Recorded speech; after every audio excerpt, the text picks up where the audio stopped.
नमस्कार विद्यार्थियों। तो विद्यार्थियों, हम चर्चा कर रहे हैं उत्प्रेक्षा अलंकार में।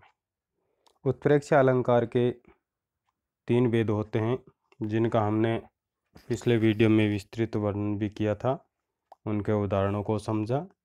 इस वीडियो में भी हम कुछ उदाहरण समझेंगे उत्प्रेक्षा अलंकार के, और हम ये प्रयास करेंगे कि अमुक उदाहरण उसके कौन से भेद का है। तो पहला उदाहरण है, प्राण प्रिया मुख जगमगे, नीले अंचल चीर, मनु कला निधि झलमले, कालिंदी के नीर। तो विद्यार्थियों, इस उदाहरण में यह बताया गया है कि प्राण प्रिया मुख जगमगे, कि प्राणों से जो प्रिय है उसका मुख जगमगा रहा है।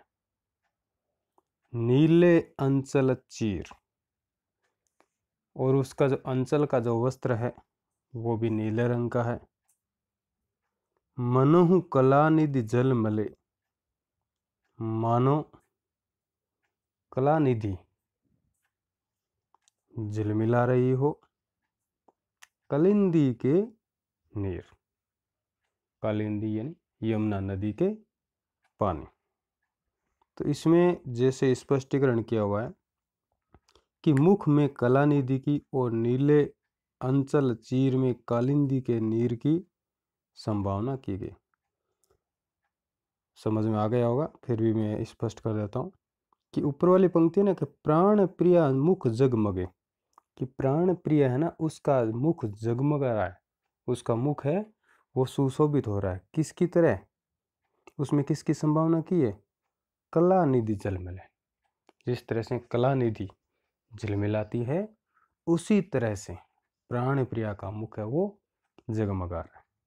तो प्राण प्रिया के मुख में कला निधि की संभावना व्यक्त हो गई है, और उस प्राण प्रिया ने जो नीले रंग का जो वस्त्र धारण कर रखा है, नीले अंचल चीर, अंचल का जो चीर है, अंचल का जो वस्त्र है नीले रंग का है, उसमें संभावना किसकी कर रहे हैं?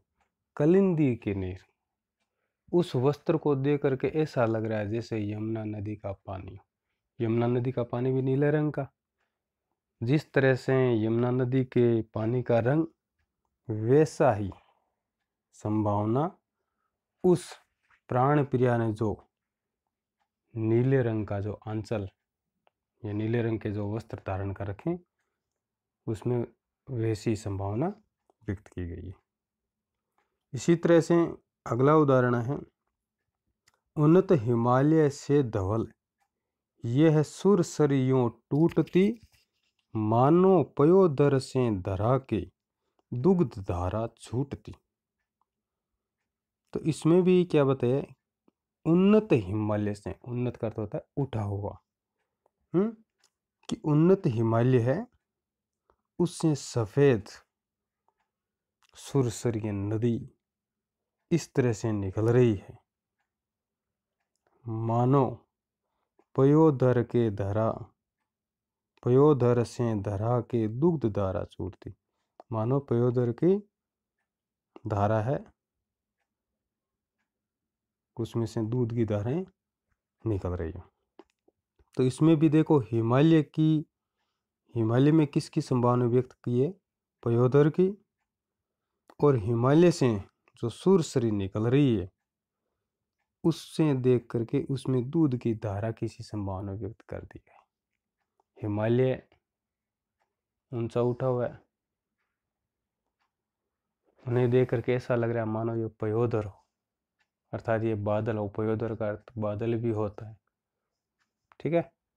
पयोधर, पय को धारण करने वाला, इसके पर्यायवाची अनेक होते हैं। तो हिमालय को देख करके हम संभावना व्यक्त कर रहे हैं, हम कल्पना कर रहे हैं किसकी? पयोधर की। हिमालय से जो नदी निकल रही है, तो नदी का जो पानी का जो बहाव है ना, उस पानी को देख करके ऐसा लग रहा था किस तरह का? दूध की धारा। तो उसमें दूध की धारा की संभावना व्यक्त कर दी गई है। तो विद्यार्थियों, अब इसमें दोनों उदाहरणों में आप ये देखिए इसमें क्या भाव व्यक्त हो रहा है, अनुमान लगाइए आप। देखो, इसमें एक वस्तु में दूसरे वस्तु की संभावना कर दी गई है, और जहां एक वस्तु में दूसरे वस्तु की संभावना या कल्पना की जाती है वह होता है वस्तुत्प्रेक्षा अलंकार। उत्प्रेक्षा का पहला भेद वस्तुत्प्रेक्षा अलंकार। तो ये दोनों उदाहरण वस्तुत्प्रेक्षा अलंकार के हैं। इसी तरह से अगला उदाहरण है, मुख सम नहीं याते कमल मनुजल रहो छिपाए। इसका स्पष्टीकरण किया हुआ है कि कमल जल में जाकर छिप गया। इसका कारण यह नहीं है कि वह मुख के समान सुंदर नहीं होने के कारण लज्जित हो रहा था, फिर भी इसे कारण मान लिया जाता है। तो इसमें क्या है, मुख सम नहीं याते कमल, कि कमल है उसके मुख के समान सुंदर नहीं है, जिसके मुख को देख करके कमल क्या हो गया, शर्मिंदा सा हो गया और वो जल के अंदर छिप रहा है। हमने ऐसा कारण मान लिया, जबकि कारण तो अन्य है। कमल का जल में छिपना कारण तो अन्य, जल का इस तरह वो ऊपर उठ जाना भी हो जाता है, जिसकी वजह से कमल भी जल में छिप जाता है। लेकिन हम क्या कह रहे हैं, प्रकृति की सुंदरता को या किसी नायिका है उसकी सुंदरता को देख करके कमल है वो बोरा सा गया है कि इस नायिका का मुख है बहुत अधिक सुंदर है और मेरे पास इतनी सुंदरता नहीं है, जिसकी वजह से वो कमल है जल के अंदर छिप रहा है। हमने ऐसी संभावना व्यक्त कर ली, हमने ऐसा कारण मान लिया। तो जहाँ पर कारण तो कोई और होता है, लेकिन हम कारण जब दूसरा मान लेते हैं वहाँ पर उत्प्रेक्षा अलंकारी होता है। तो यहाँ पर कमल का जल में छिपने का कारण तो कोई अन्य था, लेकिन हमने कारण दूसरा माना है।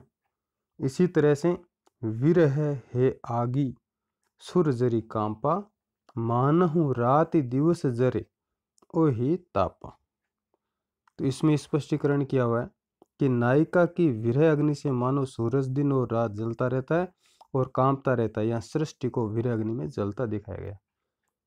तो इस पंक्ति में क्या बताया गया, विरह आगी सुर जरी कांपा, कि कोई नायिका है वो विरह में व्याकुल है, विरह रूपी अग्नि में जल रही है, और उसकी विरह रूपी अग्नि के कारण इधर क्या प्रकृति में सूर्य की तीव्र जो किरणें हैं जिसकी वजह से भयंकर गर्मी पड़ रही है, और हमने उस गर्मी का संबंध उस नायिका के साथ जोड़ लिया।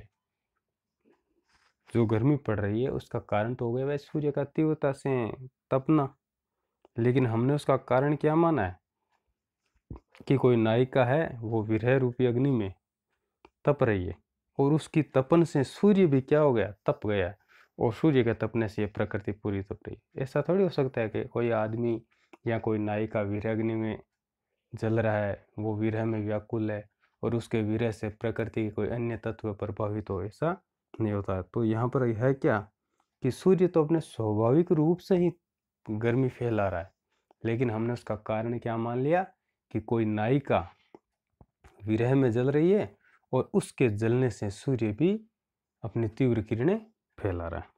तो जहाँ पर कारण कोई अन्य होता है और कारण कोई दूसरा मान लिया जाता है, वहाँ पर होता है हेतुत्प्रेक्षा अलंकार। उत्प्रेक्षा का दूसरा भेद है हेतुत्प्रेक्षा अलंकार। तो इसमें ये दोनों ही पद्य हैं, दोनों ही दो हैं, वो हेतुत्प्रेक्षा अलंकार के उदाहरण हैं। इसी तरह से आगे चलते हैं। तो मुख समता लहन को सेवत जल जात, जल जात का अर्थ होता है कमल, कि तुम्हारे मुख की समानता प्राप्त करने के लिए मानो कमल जल में खड़ा होकर तपस्या कर रहा है या अफल को फल मान लिया। तो यहाँ पर क्या बताया है कि कमल का जल में खड़ा रहना स्वाभाविक है, क्योंकि कमल तो जल के अंदर ही होता है, लेकिन यहाँ पर हमने कारण क्या मान लिया है कि कमल है किसी नायिका के मुख की सुंदरता को प्राप्त करने के लिए जल में खड़ा रह करके तपस्या कर रहा है कि मुझे भी उस नायिका के मुख की तरह सुंदरता मिले। कारण हमने दूसरा मान लिया, जबकि कारण क्या है, कमल का तो जल के अंदर खड़े रहना स्वाभाविक है, लेकिन हमने उसका कारण दूसरा माना, है ना। तो इसमें क्या है, उसका उद्देश्य है वो अलग मान लिया गया। इसी तरह से अफल में फल की कामना की गई है। अगला उदाहरण है, बढ़त ताड़ को पेड़ यह मन चूमन को आकाश, कि ताड़ का पेड़ उसी तरह से बढ़ रहा है मानो वो आकाश को चूमना चाहता है। अब ताड़ का जो पेड़ है उसका आकाश की ओर बढ़ना, उसका उद्देश्य क्या है, उसका उद्देश्य तो वो एक स्वाभाविक है, क्योंकि ताड़ का पेड़ है वो तो हमेशा ऊंचाई से ऊंचाई की ओर अधिक ऊंचा बढ़ता ही जाएगा। लेकिन हमने उसका उद्देश्य क्या निर्धारित कर दिया है कि ताड़ का पेड़ है ना, ये ऊंचाई क्यों बढ़ रहा है, ये ऊंचाई इसलिए बढ़ रहा है कि ये आकाश को छूना चाहता है, जबकि उसका उद्देश्य आकाश को छूना या आकाश को स्पर्श करना नहीं होता है। तो जहाँ पर हम अफल में फल की संभावना व्यक्त करते हैं वहाँ पर होता है फलोत्प्रेक्षा अलंकार। तो विद्यार्थियों, आज के इस वीडियो में उत्प्रेक्षा के तीनों वेदों के दो दो उदाहरणों को स्पष्ट किया गया है। मैं आशा करता हूँ कि आपको ये जरूर समझ में आ गए होंगे और अपना उत्प्रेक्षा अलंकार आपने अच्छी तरह से समझ लिया होगा। इसमें मैं कुछ बातें आपको बता भी देता हूँ कि उत्प्रेक्षा और उपमा अलंकार में कुछ समानताएं होती है, कुछ असमानताएं होती है, तो उनमें अंतर भी होता है कि उत्प्रेक्षा में तो संभावना व्यक्त की जाती है और उपमा में समता। इसी तरह से उत्प्रेक्षा में क्या होता है, उपमेय को उपमान मान लिया जाता है, जबकि रूपक में उपमेय पर उपमान का आरोप किया जाता है। इस तरह से इनमें यह अंतर होता है, इनके अंतर को हमें स्पष्ट रूप से समझना आवश्यक है। तो विद्यार्थियों, अगले वीडियो में अगले नए अलंकार के साथ फिर मिलते हैं, तब तक के लिए नमस्कार। जय हिंद, जय भारत।